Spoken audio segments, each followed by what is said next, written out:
canine unit in a city like Reading is extremely important because essentially you have gang violence and you have drug problems, drug violence, and drug trafficking.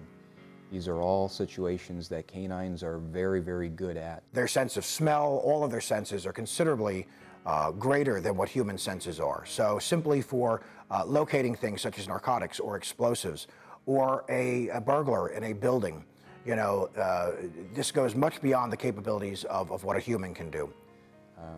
We have incidences here, especially in the summer, where large groups of people will come out of the bars and we'll have a melee on a specific city block in the evening. And a group of 3 or 4 canines can move 100 people along a lot faster than 5 or 6 police officers. The dogs de-escalate that by taking away the numbers. So there's constantly crowds. They're not all violent. I mean, there's times when crowds are gathering where they really shouldn't be. It's more for their safety that the dogs are put in place.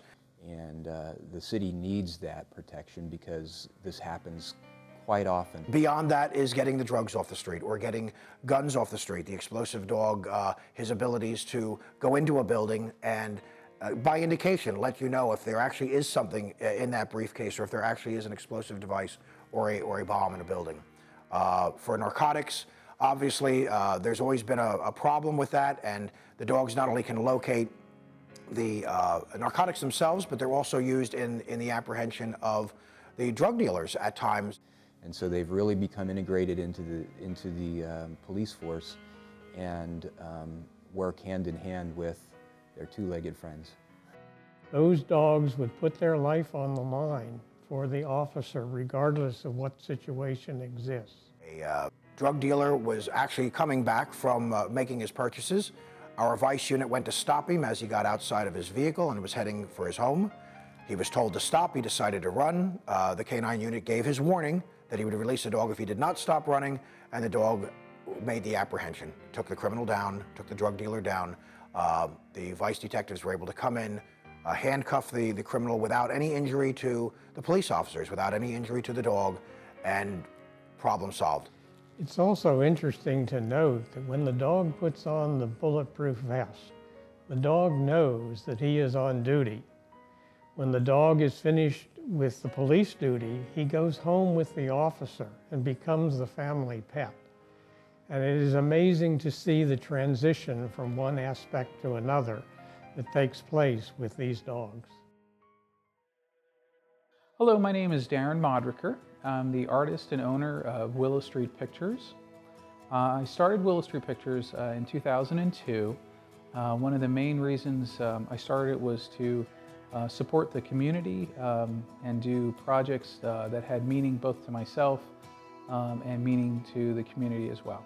The involvement of Darren Modricker and Willow Street Pictures occurred because Darren offered to be of support to our group. And I read of their struggles that they were having, getting the police, the canine units back on the streets, and once they did get back on the streets, the troubles they were having with getting awareness and funding.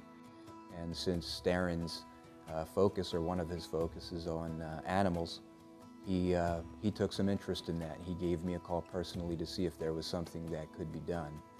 So we took action based on that. I met with the Friends of the Reading Canine Police Unit. They seemed like a really great group of volunteers. And we met with Darren to see what he had in mind, not knowing the unique capabilities that this man has. And in that meeting, Joanne came up with the idea of taking a picture of one of the canine dogs at Scott Wirtz's grave, that would convey to the community the interest and concern that we had to bring the canine unit back to Reading. So we went to Officer Wirtz's gravesite, and before going there, I had thought of some ideas that we might do.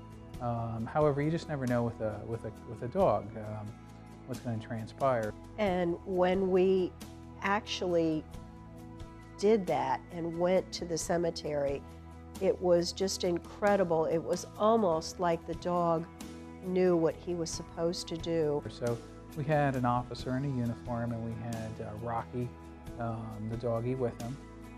So we took some pictures at the gravesite with the officer and Rocky. During the photo shoot, it was pretty much luck, I would have to say. Some of the stuff we did, I was asked to do, but as far as him putting his head on the tombstone, that was pretty much all Rocky. I didn't ask him, he just started doing that, and then the pictures were snapped. At first he was behind the grave, and while it was a good picture, it wasn't nearly as good as when they moved him to the side of the grave. He literally sat down and, without being posed, just put his head on Scott Wirch's chest and looked into Scott's eyes. And Darren just captured that so uniquely. And the picture tells 1,000 words. It tells such a story. And we've had people look at that picture and literally cry because it is so moving. We really, really hope that through the work that we're doing, that maybe someday somebody will be able to say, yeah, we know that the canine unit saved our lives. We were in a particular situation, and a dog saved our life, and that's the sort of thing that would really make this all worthwhile.